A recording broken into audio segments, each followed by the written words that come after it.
Hello everyone, Radhe Radhe. मैं उमा अपने YouTube परिवार को प्रणाम करती हूँ। स्वागत है आप सभी का मेरे यूट्यूब चैनल उमा की दुनिया में। और ये उसी से आगे का वीडियो है। और मैं ले आई थी गोबर और गेरू का पैकेट जो रखा हुआ था पहले से ही, दीपावली की सफाई से ही रखा हुआ था। 1 से 1.5 पैकेट गेरू बचा था दीपावली की सफाई के बाद, तो ये उठा के मैंने रख दिया था। और तब से कोई भी लिपाई वगैरह नहीं हुई, दीपावली से घर में लिपाई नहीं हुई, क्योंकि अब मैं ज़्यादा लिपा पोती कर नहीं पाती हूँ।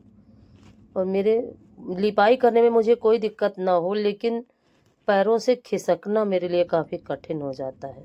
और बैठ के खिसकना ये बहुत ज़्यादा कठिन है मेरे लिए। तो इसीलिए लिपाई, और दूसरा एलर्जी की वजह से ठंडक को बचाना काफ़ी ज़रूरी होता है। इसी वजह से मैंने लिपाई नहीं करी थी। और घर इतना ज़्यादा गंदा हो रखा था कि मैं आपको क्या बताऊं। सुबह झाड़ू लगाओ तो इतना धूल उड़ रही थी, इतना धूल। शाम को झाड़ू लगाओ तो धूल। वो धूल से भी मुझे एलर्जी है। तो कुल मिला के मुझे घर की सफाई करनी मजबूरी थी मेरी। तो ये लिपाई कर लूँगी आज, यही सोच के आज सुबह फटाफट सारे काम ख़त्म किए और फिर जुट गई कि घंटे 2 घंटे 3 घंटे में हो ही जाएगी सफाई। और फिर फाइनली मैंने आज पूरा घर तो नहीं लीपा, ऊपर का कमरा वगैरह नहीं लीपा, ना जीना लीपा। अंदर कोठरी में सिर्फ सामने ही सामने लीपा और ज़्यादा नहीं लिपाई करी। भगवान का ये जिस जगह पे भगवान जिस तरफ रखे हुए हैं ये, और बरामदा, और उस तरफ रसोई की तरफ, इतना ही मैं लीप पाई। और फिर इतना ठंड लग रही थी क्योंकि काफ़ी देर ठंडा रहा हाथ, और पानी में हाथ भीगा हुआ रहा, तो बहुत ज़्यादा फिर ठंडी लग रही थी। और मैंने नहाया नहीं था। सुबह नाश्ता जो भी बनाया था बिना नहाए ही बना दिया। और वैसे भी कपड़े मेरे हमेशा ही शुद्ध रहते हैं, अशुद्धता नहीं रहती है। तो नाश्ता वगैरह मैं बना देती हूँ, खाना नहीं बनाती हूँ बिना नहाए। तो नाश्ता वगैरह बना दिया था, बच्चों को दे दिया था। बच्चे अपने अपना आराम कर रहे थे और फिर मैं जुटी थी, तो शुरू कर दी थी लिपाई। और इस समय का पता नहीं, गेरू पत बहुत ही ज़्यादा ख़राब आ रहा है।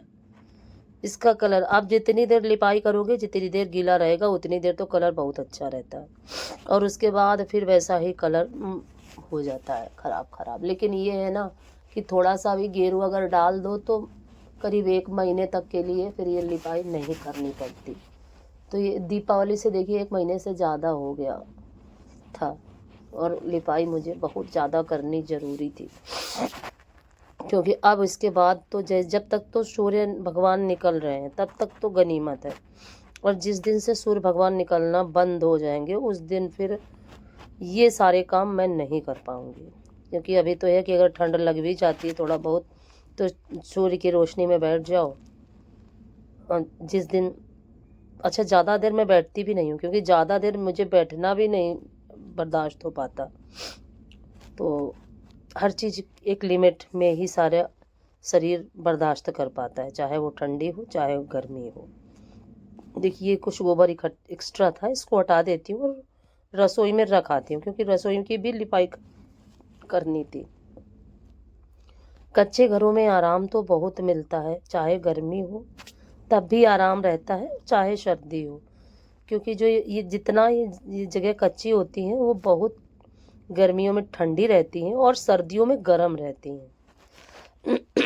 तो पुराने के समय के लोग जो भी काम किया करते थे वो अपने अपने शरीर के, अपने बच्चों के शरीर के अनुकूल ही काम किया करते थे। और अब आधुनिकता की होड़ में इस तरह का समय आ गया है, और अब चीज़ें पुराने समय के हिसाब से चल भी नहीं सकती, क्योंकि काम करने वाला भी कोई नहीं। और मुझे बचपन में मैं अपने याद करती हूँ, पहले हमारे यहाँ गांव में छप्पर रखे जाते थे।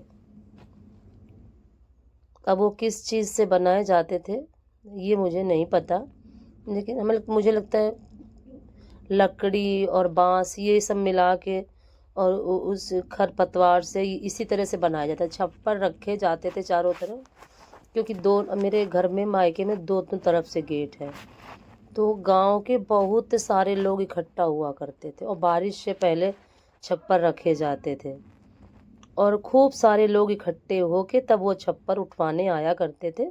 और फिर वो रख दिए जाते थे और फिर वो 1 साल तक वैसे के वैसे ही रखे रहते थे और फिर बस जब बारिश आया करती थी तब छप्पर फिर बनवाए जाते थे। तो हर साल ही काफ़ी मेहनत करनी पड़ती थी। फिर धीरे धीरे ये चीज़ें ख़त्म होने लगी और सभी के घरों में लिंटर पड़ने लगा।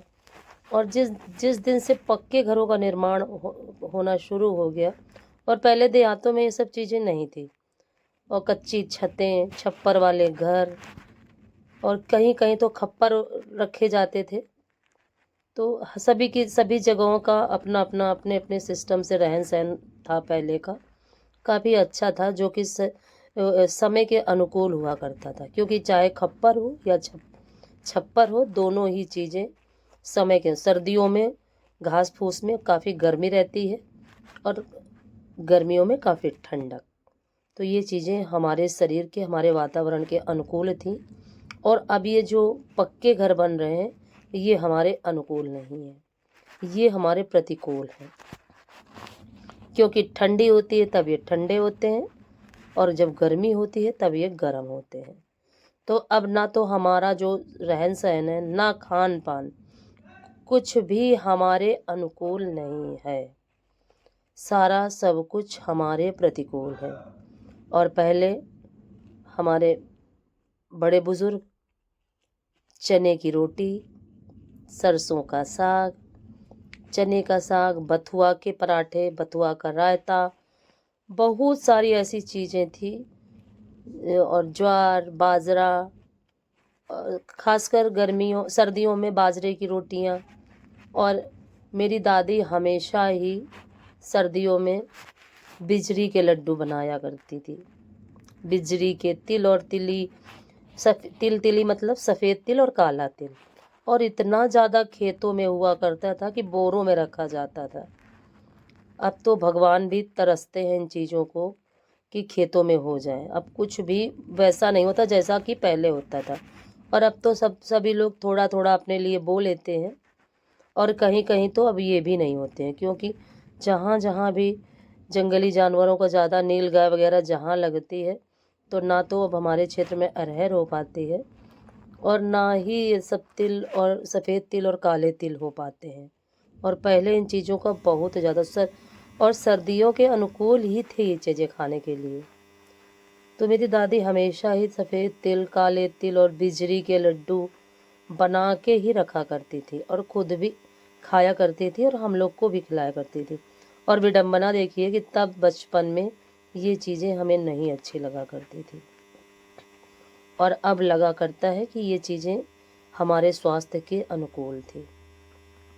और शायद हमारे पूर्वज हमसे ज़्यादा, बहुत ज़्यादा बुद्धिमान रहे होंगे, क्योंकि उनका जो रहने का, पहनने का, खाने, और पहले जिस तरह के कपड़े आज के समय में सभी लोग पहनते हैं, पहले ऐसे कपड़े बिल्कुल भी नहीं पहने जाते थे। खादी के कपड़े, सूती कपड़े, जो शरीर के लिए बहुत ही अच्छे थे, जो गर्मियों में ठंडक देते थे शरीर को, और सर्दियों में गर्म रहते थे। और आज का जो कपड़ा, आज जो मार्केट में कपड़ा आ रहा है, वो तो ऐसे चुभता है कि पहनने से भी डर लगता है। तो ये लगा करता है कि जो कपड़ा सॉफ्ट हो वही पहनो। तो आज हम जो भी खा रहे हैं, जो भी पहन रहे हैं, और जिस परिवेश में रह रहे हैं, वो बिल्कुल भी हमारे अनुकूल नहीं है। और पहले के समय में मेहनत तो सभी लोग करते थे, लेकिन अच्छे से अच्छे स्वास्थ्य के साथ अपना जीवन अपने परिवार के साथ हंसी खुशी व्यतीत करते थे। लेकिन आज ऐसा कुछ भी नहीं है, सब कुछ बिगड़ चुका है। ना तो लोग अपने परिवार के साथ रह रहे हैं सुख से, क्योंकि रोगों ने चारों तरफ से इतना घेर रखा है सभी को कि खान पान ही नहीं अच्छा है, तो रोग तो आएंगे ही आएंगे। और मैं आपको बताऊं, अगर मैं कानपुर चली जाती हूँ तो जैसे ही बीच शहर में पहुँचो तो सांस लेना मुश्किल होने लगता है। लेकिन क्या वहाँ के लोग सांस नहीं लेते हैं। वैसे ही सारा शरीर अपने को उसी के अनुकूल, वातावरण के अनुकूल ही करता चला जाता है। तो मुझे तो अब समझ में आता है ये बात कि जो हमारे बड़े बुजुर्ग थे वो हमसे ज़्यादा बुद्धिमान थे और हम लोगों से अच्छा जीवन जी रहे थे, तभी तो ऐसे घरों का निर्माण कराया। तो मेहनत तो करनी ही पड़ती है। अब पक्के घरों में तो आपको डेली ही पोंछा लगाना पड़ेगा। और ये देखिए फाइनली मेरी लिपाई हो चुकी है। चाय बनाने लगी थी मैं, क्योंकि बच्चों का मन था कि चाय बना दो फिर आप खाना दोपहर का बनाओ। और ये कपड़े भी खंगाल के मैंने रख लिए और इतना